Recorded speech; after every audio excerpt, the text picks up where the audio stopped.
ಮಕ್ಕಳು ಹಳ್ಳಿಯಿಂದ ಇಲ್ಲಿ ಓದಲಿಕ್ಕೆ ಅಂತ ಬಂದಿದ್ದೀರೋ, ನೀವುಗಳು ನಿಮ್ಮ ತಂದೆ ತಾಯಿಯ ಕನಸನ್ನು ಕಟ್ಟುವ ಮಹತ್ತರವಾಗಿರ್ತಕ್ಕಂಥ ಜವಾಬ್ದಾರಿ ನಿಮ್ಮ ಹೆಗಲ ಮೇಲಿದೆ.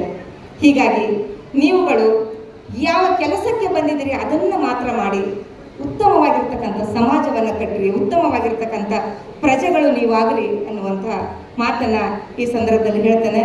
ಮುಖ್ಯವಾಗಿ ನೀವುಗಳು ಏನು ಮಾಡ್ತಿರೋ ಅದು ಮುಂದಿನ ಪೀಳಿಗೆ ಮಾಡ್ತದೆ. ನೀವುಗಳು ಏನು ಬಿಟ್ಟು ಹೋಗ್ತಿರೋ ಸಮಾಜಕ್ಕೆ ಅದು ಮುಂದಿನ ಪೀಳಿಗೆ ಮಾಡ್ತದೆ. ನಿಮ್ಮ ಕನಸು ಹೊಂದಿರಬೇಕು. ನನ್ನ ತಂದೆ ತಾಯಿ ಏನಿದ್ರಲ್ಲ, ನನ್ನ ದೇಶ ಏನಿತ್ತಲ್ಲ, ನನ್ನ ನಾಡೇನಿತ್ತಲ್ಲ, ನಾನು ಹುಟ್ಟಿದಾಗ ಯಾವ ರೀತಿ ಇತ್ತೋ ನಾನು ಸಾಯುವಾಗ ಹಾಗೇ ಇರಬಾರ್ದು, ಅದನ್ನು ಬದಲಾವಣೆ ಮಾಡಿ ನಾನು ಸಾಯಬೇಕು.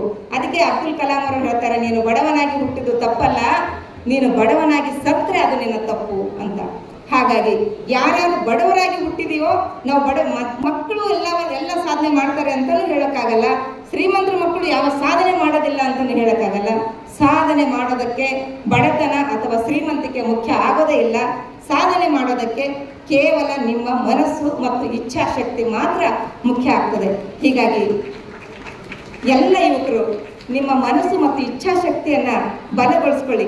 ತುಂಬ ಜನ ಮಕ್ಕಳು ನಾನು ಏನೋ ತಪ್ಪು ಮಾಡಿಬಿಟ್ಟೆ, ನನ್ನ ಜೀವನದಲ್ಲಿ ಏನೋ ತಪ್ಪಾಯಿತು, ಇನ್ಮೇಲೆ ನನಗೇನು ಮಾಡೋಕ್ಕೆ ಆಗಲ್ಲ ಅಂತ ಯೋಚನೆ ಮಾಡ್ತಾರೆ. ಎಷ್ಟೋ ಜನ ಸಾಧಕರು 60 ವರ್ಷದ ನಂತರ ಅವರು ಏನು ಮಾಡಬೇಕು ಅಂತ ಕನಸು ಕಂಡಿದ್ರು ಅದನ್ನು ಮಾಡಿ ತೋರಿಸಿದ್ದಾರೆ. 60 ವರ್ಷದ ನಂತರ ನಾನು ಕೂಡ